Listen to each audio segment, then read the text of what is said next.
So we're so glad that you enjoyed the videos. Keep watching and let's hit our next milestone, 500,000! Buckle up, Buttercups, because we've gathered every single iPhone Pro Max ever conceived. From the iPhone 11 Pro Max all the way to the 16 Pro Max, and we're putting them face to face in this mega camera comparison. So the big question is, have iPhones actually gotten better, or is Apple just doing copy-paste every year? You better silence those notifications because you're gonna be up for a real surprise. Hey, I'm Olive, your host here at Versus.com, and while we normally give out points in our camera comparisons, since this is a one-brand showdown with 6 phones, we're skipping that this time. That said, just so you know, we always review all photos and videos on a calibrated monitor. Oh, and all phones are updated to iOS 18.4.1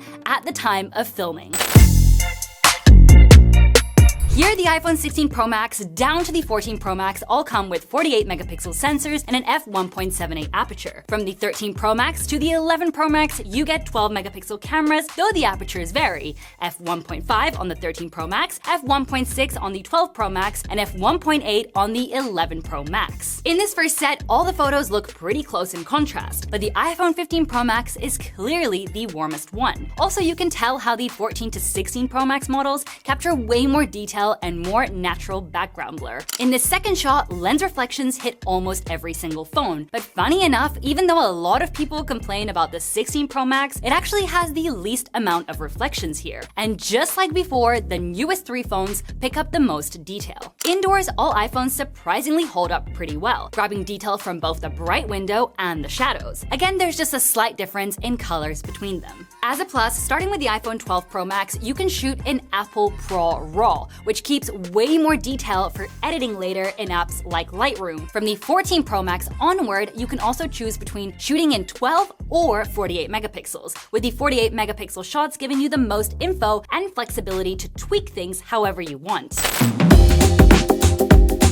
Here, the iPhone 16 Pro Max features a new 48 megapixel ultrawide sensor with an f2.2 aperture. The 15 and 14 Pro Max both stick with 12 megapixel lenses, also at f2.2. The 13 Pro Max has a 12 megapixel sensor with a wider f1.8 aperture, while the 12 and 11 Pro Max both use 12 megapixel sensors at f2.4. All of them share the same 120-degree field of view. Same story as with the main cam, no huge changes. The 15 Pro Max leans a little warm, but it's nothing wild. In terms of sharpness, you can tell the 14, 15, and 16 Pro Max are a bit crisper, but the difference isn't super obvious unless you really zoom in. In this high dynamic range shot, the iPhone 15 and 16 Pro Max lift the shadows a bit more, but honestly, we kind of prefer the slightly deeper shadows you get on the older models. It's also interesting to see how the 16 Pro Max tones down the blue colors, while older ones like the 11 and 12 Pro Max saturates them a bit more. Indoors, the 11 Pro Max goes a little too cold with the white balance, while the rest look a lot more natural. All the shots are great, but the 16 Pro Max definitely nails the dynamic range, as it's the one that captures the most detail in the window behind.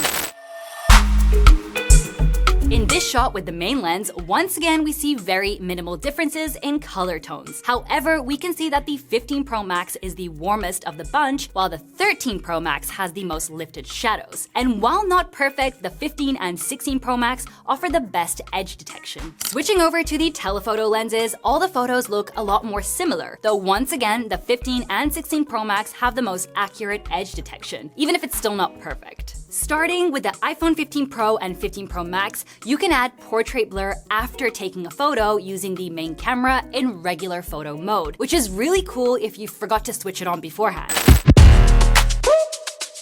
For max video capabilities with the main camera, the iPhone 16 Pro Max can shoot up to 4K at 120 FPS, while all the others are capped at 4K 60 FPS. That said, we always film at 4K 30 FPS to keep things fair. Same as before, the biggest difference here is in the detail, with the 14, 15, and 16 Pro Max clearly capturing more. You'll also notice those 3 have way fewer lens reflections compared to the 11, 12, and 13 Pro Max, especially up in the top left corner. Indoors, though, you can immediately spot how the 11 and 14 Pro Max give off much warmer tones, especially noticeable on the couch. Meanwhile, the 16 Pro Max goes the opposite way, leaning cooler. For ultrawide video, however, all phones are capped at 4K 60 FPS, but like always, we shoot everything at 4K 30 FPS to keep things fair. Outdoors, the 11 and 16 Pro Max lean way warmer in white balance. In terms of detail, the 14, 15, and 16 Pro Max are just sharper overall. Also, starting with the 13 Pro Max, you can really see how these iPhones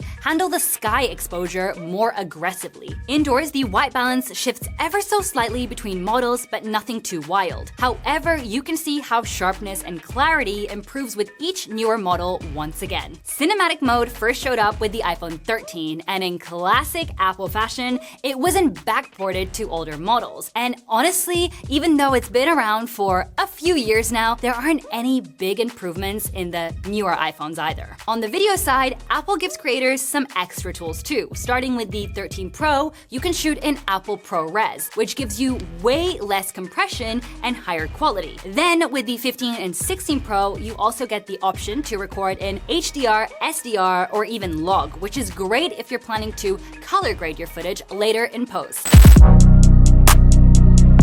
While just walking, it's pretty obvious the 11 and 12 Pro Max are way shakier even with light movement, while from the 13 to the 16 Pro Max, the footage looks a lot more stable. Now, when we kick it up a notch with action mode and start running, you can really see the 11 and 12 and even the 13 Pro Max struggle big time with the shakes, while the 14, 15, and 16 Pro Max handle it way better.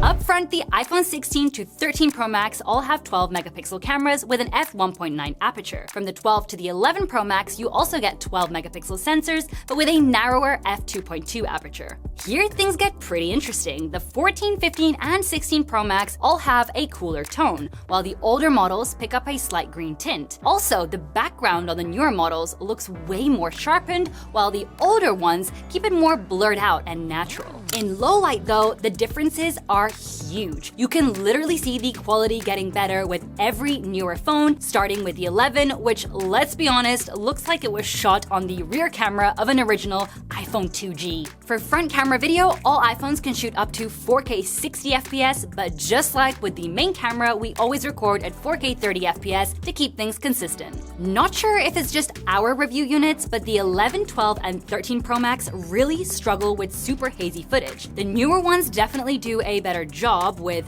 way better highlight control too, though the 16 Pro Max does swing a bit too cold with its white balance.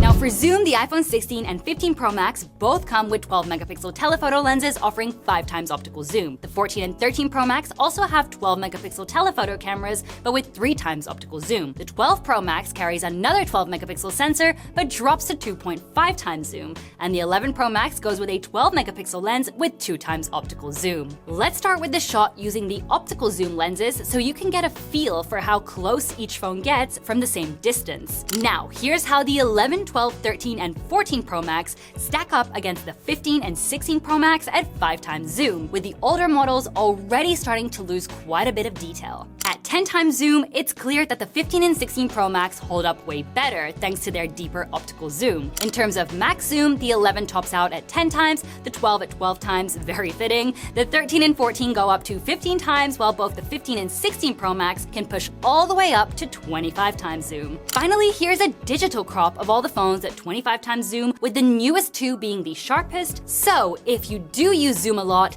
these are obviously the best performers. For this mode, we always kick things off by testing the absolute max resolution each phone can handle. The iPhone 16 Pro Max can shoot at 4K 120 FPS, while all the others are limited to 1080p at up to 240 FPS. Even though it's not as slow, the 16 Pro Max video looks way better thanks to that higher resolution. Next, we test the highest FPS each phone can hit. This time, all iPhones max out at 240 FPS, again at 1080p resolution. This time, all the videos look pretty similar, though the 11 and 12 Pro Max do look a tiny bit artificially sharpened. When shooting macro, this is the closest you can get to your subject while still keeping it in focus. As you can see, the 11 and 12 Pro Max can't focus as close as the newer ones, and while you can crop in, you'll end up losing a lot of detail. Switching to macro using the telephoto lenses. All the shots are actually decent, but the 15 and 16 Pro Max clearly pull ahead with sharper detail on the leaf and a much more natural-looking background blur. This one's a bit of a mixed bag. With the main lens, each newer iPhone does better with highlight control, especially on the lamp. But weirdly, the 11 and 12 Pro Max have more lifted shadows, which you can really see on the TV stand. Switching to ultrawide, the 11 Pro Max is definitely the darkest. The 15 and 16 Pro Max nail the color accuracy, but surfaces like the table end up looking overly smooth, with some details wiped out. With the telephoto in low light, the newer iPhones weirdly perform worse. And in the 11 Pro Max photo, you can literally see how the algorithm crops the subject to apply an individual exposure to it. For video with the main lens, the 11 Pro Max handles the lamp's brightness really well, but the whole clip is full of noise. The 16 Pro Max nails exposure, but the white balance is far too cold. All the other iPhones look closer to real life. Finally, with the ultra-wide lens, all phones struggle. Again, the 11 Pro Max has great highlight control, but suffers from heavy noise. The best overall videos come from the 15 and 16 Pro Max, though they could still capture sharper detail. So, what do you think? Personally, we believe that all these iPhones still take really good photos, including the older models, especially when it comes to color staying consistent.